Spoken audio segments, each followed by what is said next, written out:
सही। मुबश्शिर बुखारी साहब, जिस तरह से आसिमा साहिबा ने कहा कि आइन और कानून के मुताबिक एहतजाज होने चाहिए, मुजाहरे होने चाहिए, तो फिर तो ज़रूर किए जाएं। आप क्या समझते हैं कि अब पीटीआई की ये तहरीक किस तरह से मुख्तलिफ होगी, क्या नया होगा इसमें? जी, बहुत शुक्रिया। एक तो ये बात ठीक है कि पुरअमन एहतजाज हर इंसान का बुनियादी जमहूरी हक होता है पाकिस्तान के कॉन्स्टिट्यूशन के मुताबिक। लेकिन बदकिस्मती ये है कि हमने देखा कि कुछ अरसे से जो एहतजाज हैं, स्पेशली पीटीआई की जानिब से, वो वायलेंट हो जाते हैं। अच्छा, सिंपल सी बात ये है कि ये गारंटी दे के भी जो है वो वायलेंस को कंट्रोल नहीं कर पाते, क्योंकि यूथ की एक बहुत बड़ी तादाद है। लेकिन उसके बावजूद इनके हक एहतजाज से इनकार नहीं किया जा सकता। अलबत्ता जहाँ पे वायलेंस होता है वहाँ पे फिर जब काउंटर फोर्स का यूज होता है तो फिर एक बड़ा इशू बन जाता है।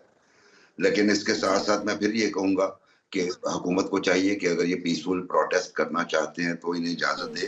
जो इस वक़्त स्ट्रैटेजी नज़र आ रही है पीटीआई के कैंप की और हुकूमती कैंप की, दोनों तरफ जो है ना वो ईद के बाद के एक शो डाउन के लिए स्टेज सेट किया जा रहा है। पीटीआई को अंदाज़ा है कि वो केपी से हट के जहाँ भी एहतजाज करेंगे, उनके खिलाफ क्रैकडाउन होगा, और जब उनके खिलाफ क्रैकडाउन होगा तो शायद इतना बड़ा इश्यू नहीं बन पा रहा जितना वो सोच रहे हैं।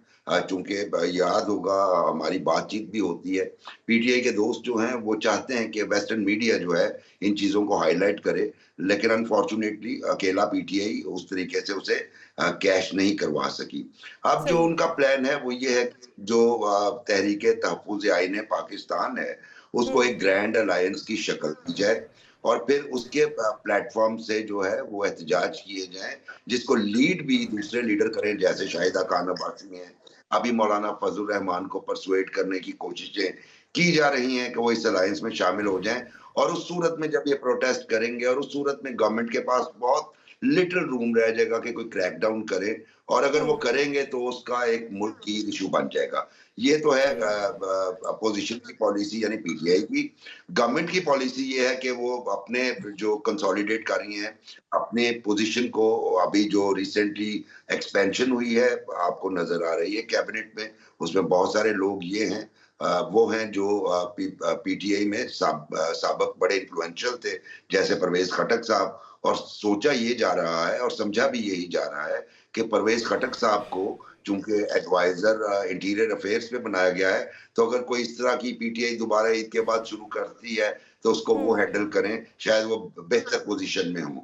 उसके सही साथ-साथ सर, पीएमएलएन की मौलाना जानिब से फजलुर रहमान के साथ जो इख्तिलाफात हैं वो भी अपनी जगह है और वो नज़र भी आते हैं। अगर हम अपोजिशन अलायंस की, जैसे आपने बात की, वही बात करें, तो क्या मौलाना इसमें शामिल होते हुए नजर आ रहे हैं, और क्या ये जो अपोजिशन अलायंस है ये क्या हैसियत इख्तियार करेगा? जी देखिए, सबसे पहले तो सवाल ये है क्या मौलाना शामिल होंगे? तो उसमें देखना ये होगा, चूँकि गवर्नमेंट जो है वो कोशिश करेगी मौलाना को रोकने की, पीटीआई कोशिश करेगी मौलाना को इंक्लूड करने की, और अब ऑप्शन दोनों के पास ओपन है। गवर्नमेंट उन्हें क्या ऑफ़र करती है और पीटीआई क्या ऑफ़र करती है। चूँकि पीटीआई केपी में हुकूमत बनाए हुए है और वहाँ पे मिनिस्ट्रीज़ हो सकती हैं, जेयूआईएफ के अरकान को मिल जाएँ, और उसके अलावा अब मुस्तकबिल में इलेक्शन इकट्ठे लड़ने का कोई एग्रीमेंट साइन किया जाए, ये तो पीटीआई के ऑप्शंस हैं। गवर्नमेंट के पास क्या ऑप्शंस हैं, इनको एलआई के तौर पे साथ मिलाया जाए, फिर क्या गवर्नर दोबारा दिया जाए, केपी का पीपल्स पार्टी के गवर्नर को कैसे हटाया जाए, या किस तरीके से उन्हें अकोमोडेट किया जाए। इसलिए मौलाना अपने कार्ड्स जो हैं वो छुपा के रखते हैं, और मौलाना की ऑप्शंस भी खुली हैं।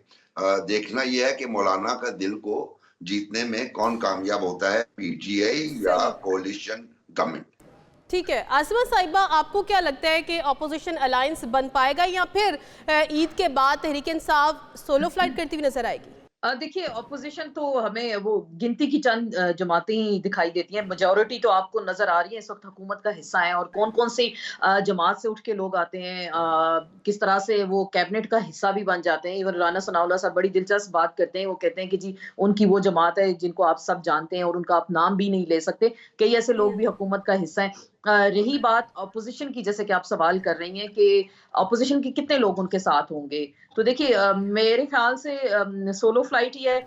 आप देख सकती हैं कि बहुत कम लोग हैं जो अपोजिशन के, शायद वो एहतजाजी तहरीकों में आना नहीं चाहते या नशिस्तन गुफ्तन बर्खास्तन, हमेशा वे एक मुहावरा बोलते हैं कि प्रेस कॉन्फ्रेंस कर लेंगे, मजम्मत कर लेंगे, इससे आगे की वो बात शायद ना बने। लेकिन रिसेंटली जो अभी पीटीआई के लोगों के साथ बातचीत हुई है, हमने देखा सिंध भी गए, पीर पगारा से भी मुलाकात की, वहाँ भी उन्होंने यकीन दहानी कराई है, चकजई साहब साथ हैं, शाहिद खाकान अब्बासी साहब भी किसी तरह से लीड करने की कोशिशों में मसरूफ हैं। रही बात जैसे मौलाना साहब की, अभी यही जो बात हो रही थी कि मौलाना साहब, देखिए मौलाना फजल रहमान अनप्रिडिक्टेबल, आप उनके बारे में प्रिडिक्ट नहीं कर सकते, आया वो क्लियर हैं या नहीं क्लियर, वो तो फैसले की आखिरी रात आपको रात गए पता चलेगा कि मौलाना साहब किसके साथ है। ये ना हो कि जी कल एहतजाजी तहरीक का ऐलान कर दिया, काफिले निकलने शुरू हो गए और पहुंचने शुरू हो गए और एंड टाइम पे पता चला कि जी मौलाना साहब तो हुकूमत के साथ कोई डील हो गई, या मौलाना साहब का कुछ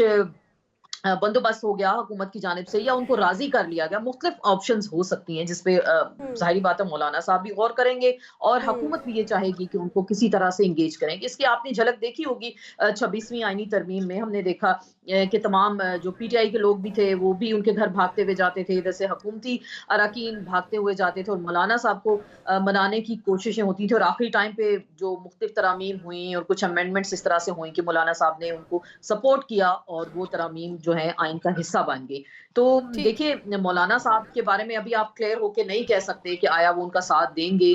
पीटीआई सोलो फ्लाइट, मुझे दिख रहा है जो हम पॉलिटिकल एनालिसिस करते हैं, ये नजर आ रही है ये चीज कि पीटीआई के साथ चकजई साहब होंगे, कुछ कौम परस्त जमातें होंगी, सिंध के लोग होंगे, और मेरा नहीं ख्याल कि मौलाना फजल रहमान इस हद तक जाएंगे कि एहतजाजी किसी तहरीक का हिस्सा बने।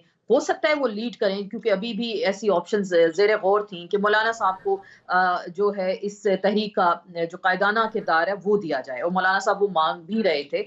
और अगर वो देखें, फिर पीटीआई के लिए डू और डाई का मामला होगा कि अगर वहां से बार्गेनिंग हो गई तो फिर वो अपने लोगों को कैसे मोबिलाइज करेंगे। स्ट्रीट पावर तो बहरहाल ये मानना होगा पीटीआई के पास है, वो ना हुकूमत के पास है ना लेकिन दीगर सियासी जमातों के पास है। जी जी तो जी फरमाइए। जी जी तो जो ठीक है। अगर स्ट्रीट पावर है और पीटीआई अकेले निकलती है तो फिर ज्यादा क्रैकडाउन का खतरा है, जो कि पीटीआई को नजर भी आ रहा है कि माजी में भी अकेले वो निकलते थे और लोग निकलते थे, उनके लिए निकलते हैं, तो उनको जिस तशद्दुद का निशाना बनाया जाता है तो वो एक और कहानी बन जाती है। अगर इसमें उनके साथ चाहे सोलो जमातें ही हैं, एक एक सीट भी है उनकी अपोजिशन की असेंबली के अंदर, अगर वो जमातें उनके साथ होती हैं तो फिर कुछ वजन पड़ेगा, फिर प्रेशर भी आएगा, कोई एक नई तहरीक भी हम देख सकते हैं। तहरीकें देखिए ऐसे ही जन्म लेती हैं, कोई कॉज होता है, कोई नुक्ता होता है जिसपे लोग इकट्ठे होते हैं और फिर उसके लिए वो एक जिदोजहद करते हैं। तो हो सकता है कि कुछ जो कौम परस्त जमातें हो गई, अपोजिशन की बाकी कुछ जमातें हैं, वो साथ दे गए, तो पीटीआई के लिए कुछ आसानी के मामलात हो सकते हैं।